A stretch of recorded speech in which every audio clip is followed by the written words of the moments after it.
ನಮಸ್ಕಾರ ಸ್ನೇಹಿತರೆ. ನಮ್ಮ ಹಿರಿಯರು ಆಗಾಗ ಹೇಳ್ತಿದ್ರು, ಕೋಪ ಬಂದಾಗ ಮೊದಲು ಉಸಿರನ್ನು ತಗೋ, ಉಸಿರು ಇರುವವರೆಗೂ ಮಾತ್ರ ಆಸೆ, ಪ್ರಾಣ ಇರುವವರೆಗೂ ಮಾತ್ರ ಪ್ರಯತ್ನ. ಈ ಮಾತುಗಳನ್ನ ನಾವು ಕೇಳ್ತಲೇ ಬಂದಿರ್ತೀವಿ. ಆದರೆ ನೀವು ಎಂದಾದರೂ ಯೋಚಿಸಿದ್ರಾ, ನಾವು ಉಸಿರಾಡುವುದು ಯಾಕೆ? ನಾವು ಮಲಗಿದ್ದಾಗಲೂ ಯಾರೋ ನಮಗೆ ಉಸಿರಾಡಲು ಹೇಳ್ತಾರೆ. ಯಾರು ಹೇಳೋದು? ಒಂದು ಕ್ಷಣವೂ ಉಸಿರು ನಿಂತರೆ ಏನಾಗುತ್ತೆ? ಉಸಿರು ನಮ್ಮ ಶ್ವಾಸಕೋಶದ ಜೊತೆ ಮಾತ್ರ ಸಂಬಂಧ ಹೊಂದಿದೆಯಾ ಅಥವಾ ನಮ್ಮ ಮನಸ್ಸಿನ ಜೊತೆಯೂ ಸಂಬಂಧ ಇದೆಯಾ? ಇವತ್ತು ನಮ್ಮ ಶ್ವಾಸಕೋಶದ ಅದ್ಭುತ ಪ್ರಯಾಣವನ್ನು ತಿಳಿಯೋಣ. ನಮ್ಮ ಎದೆಯ ಒಳಗಡೆ ಹೃದಯದ ಎರಡು ಬದಿಯಲ್ಲಿ 2 ಶ್ವಾಸಕೋಶಗಳಿವೆ.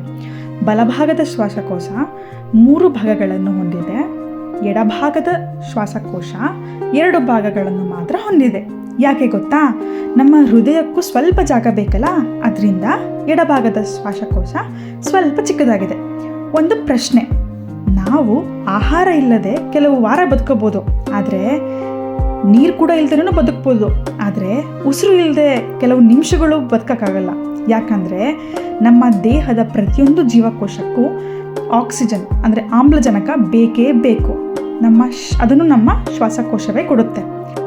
ಹಿಂದಿನ ಸಂಚಿಕೆಯಲ್ಲಿ ರಕ್ತದ ಬಗ್ಗೆ ತಿಳಿದುಕೊಂಡಿದ್ವು. ಆದರೆ ರಕ್ತಕ್ಕೆ ಆಮ್ಲಜನಕ ಎಲ್ಲಿಂದ ಬರುತ್ತೆ? ನಾವು ಉಸಿರು ತೆಗೆದುಕೊಂಡಾಗ ಗಾಳಿ ಶ್ವಾಸಕೋಶದ ಒಳಗಡೆ ಹೋಗುತ್ತೆ. ಅಲ್ಲಿ ಲಕ್ಷಾಂತರ ಪುಟ್ಟ ಗಾಳಿ ಚೀಲಗಳಿವೆ. ಅವುಗಳನ್ನು ಅಲ್ವಿಯೋಲಿ ಎಂದು ಕರೀತಾರೆ. ಆ ಪುಟ್ಟ ಗಾಳಿ ಚೀಲಗಳು ಗಾಳಿಯಲ್ಲಿರುವ ಆಮ್ಲಜನಕವನ್ನು ರಕ್ತದೊಳಗಡೆ ಸೇರಿಸುತ್ತೆ. ನಂತರ ಹೃದಯಕ್ಕೆ ಆ ಆಮ್ಲಜನಕವನ್ನು ಕೊಡುತ್ತೆ. ಆ ಆಮ್ಲಜನಕವನ್ನು ಇಡೀ ದೇಹಕ್ಕೆ ಹೃದಯ ಕಳಿಸುತ್ತೆ. ನಮ್ಮ ಶ್ವಾಸಕೋಶದಲ್ಲಿ ಸುಮಾರು 30ರಿಂದ 50 ಕೋಟಿ ಗಾಲಿ ಚೀಲಗಳಿವೆ. ಆ ಎಲ್ಲ ಗಾಲಿ ಚೀಲಗಳನ್ನು ಚಾಚಿದರೆ ಅವುಗಳು ಒಟ್ಟು ವಿಸ್ತೀರ್ಣ ಒಂದು ಟೆನ್ನಿಸ್ ಕೋರ್ಟ್ನಷ್ಟು ದೊಡ್ಡದಿರುತ್ತೆ. ಅದಕ್ಕಾಗಿ ಪ್ರತಿಯೊಂದು ಉಸಿರಿನಲ್ಲೂ ಸಾಕಷ್ಟು ಆಮ್ಲಜನಕವನ್ನು ನಮ್ಮ ರಕ್ತಕ್ಕೆ ಸೇರಿಸಲು ಸಾಧ್ಯವಾಗುತ್ತೆ. ಇವಾಗ ನಾವು ಮಲ್ಕೊಂಡಾಗಲೂ ಉಸಿರಾಡಬೇಕು ಅಂತ ಯಾರು ಹೇಳಿದ್ರು? ನಮ್ಮ ಮೆದುಳಿನಲ್ಲಿರುವ ಬ್ರೈನ್ ಸ್ಟೆಮ್ ಎಂಬ ಭಾಗ, ಅದು ನಮ್ಮ ಉಸಿರಾಟವನ್ನು, ಹೃದಯದ ಬಡಿತವನ್ನು ನಾವು ಯೋಚಿಸದಿದ್ದರೂ ನಿಯಂತ್ರಿಸುತ್ತಿರುತ್ತದೆ. ಅದಕ್ಕೆ ನಿದ್ರೆಯಲ್ಲೂ ನಮ್ಮ ಉಸಿರು ಕೂಡ ಮುಂದುವರಿಯುತ್ತೆ. ಇವಾಗ ನಾವು ಓಡೋದಾಗ ಸ್ನಾಯುಗಳಿಗೆ ಹೆಚ್ಚು ಆಮ್ಲಜನಕ ಬೇಕಾಗುತ್ತೆ. ಆಗ ನಮ್ಮ ಶ್ವಾಸಕೋಶ ವೇಗವಾಗಿ ಕೆಲಸ ಮಾಡ್ತದೆ, ಹೃದಯವು ಕೂಡ ವೇಗವಾಗಿ ರಕ್ತವನ್ನು ಪಂಪ್ ಮಾಡ್ತದೆ. ಇಬ್ಬರು ಸೇರಿ ಈ ನಮ್ಮ ದೇಹಕ್ಕೆ ಬೇಕಾಗಿರುವಂಥ ಶಕ್ತಿಯನ್ನು ಒದಗಿಸುತ್ತೆ. ಇವಾಗ ಇನ್ನೊಂದು ಆಸಕ್ತಿದಾಯಕ ವಿಷಯ ಇದೆ. ಇವಾಗ ನಮಗೆ ಕೋಪ ಬಂದಾಗ ಏನು ಹೇಳ್ತಾರೆ ಅಂದರೆ, ಡೀಪ್ ಬ್ರೆತ್ ತಗೊಳ್ಳಿ ಅಂತ ಹೇಳ್ತಾರೆ. ಅಂದರೆ ನಿಧಾನವಾಗಿ ಉಸಿರಾಡಿ ಅಂತ ಹೇಳ್ತಾರೆ. ಅದನ್ನು ಯಾಕೆ ಹೇಳ್ತಾರೆ ಗೊತ್ತಾ?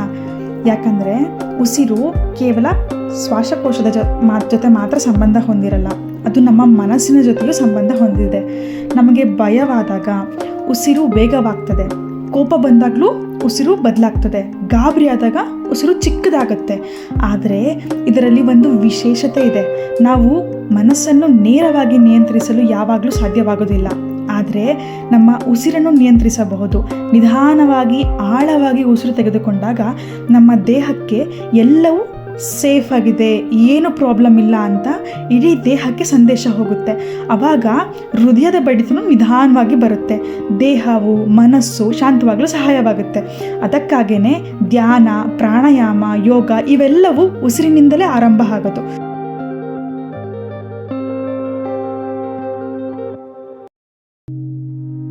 ಈ ನಮ್ಮ ಶ್ವಾಸಕೋಶವನ್ನು ಹೇಗೆ ಕಾಪಾಡ್ಕೊಳ್ಳೋದು ಅಂತ ತಿಳ್ಕೊಳ್ಳೋಣ.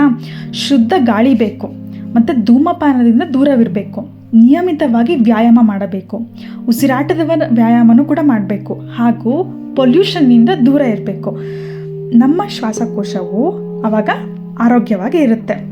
ಇವಾಗ ನಮ್ಮ ಶ್ವಾಸಕೋಶದಿಂದ ಏನು ಪಾಠ ಕಲಿಬೋದು? ಪ್ರತಿಯೊಂದು ಉಸಿರಿನಲ್ಲೂ ಒಳ್ಳೆಯದನ್ನು ಅಂದರೆ ಆಮ್ಲಜನಕವನ್ನು ಒಳಗಡೆ ತಗೊಂಡು ಅಗತ್ಯವಿಲ್ಲದೆ ಇರೋದನ್ನು ಕಾರ್ಬನ್ ಡೈಆಕ್ಸೈಡ್ ಅದನ್ನು ಹೊರಗಡೆ ಬಿಡುತ್ತೆ. ನಾವು ಹಾಗೆ ಒಳ್ಳೆಯ ಆಲೋಚನೆಗಳನ್ನು ಒಳಗೆ ತೆಗೆದುಕೊಳ್ಳೋಣ. ಕೋಪ, ದ್ವೇಷ, ಅಸೂಯೆ ಅಂತಹ ನಕಾರಾತ್ಮಕ ಭಾವನೆಗಳನ್ನು ನಿಧಾನವಾಗಿ ಹೊರಗಡೆ ಬಿಡೋಣ. ಈಗ ಒಮ್ಮೆ ಕಣ್ಮುಚ್ಚಿ ಒಂದು ಆಳವಾದ ಉಸಿರು ತೆಗೆದುಕೊಳ್ಳಿ. ನಿಧಾನವಾಗಿ ಹೊರಗಡೆ ಬಿಡಿ. ಈ ಒಂದು ಉಸಿರಿನ ಹಿಂದೆ ನಿಮ್ಮ ಶ್ವಾಸಕೋಶ, ಹೃದಯ, ರಕ್ತ, ಲಕ್ಷಾಂತರ ಜೀವಕೋಶಗಳು ಒಟ್ಟಿಗೆ ಕೆಲಸ ಮಾಡ್ತಿದೆ. ಅವುಗಳಿಗೆ ನಮ್ಮ ಕೃತಜ್ಞತೆಯನ್ನು ಸಲ್ಲಿಸೋಣ. ಏಕೆಂದರೆ ದೇಹವೇ ದೇಗುಲ. ಕುತೂಹಲ ಇರಲಿ, ಕಲಿಕೆ ಮುಂದುವರಿಯಲಿ. ಧನ್ಯವಾದಗಳು. ನಮಸ್ಕಾರ.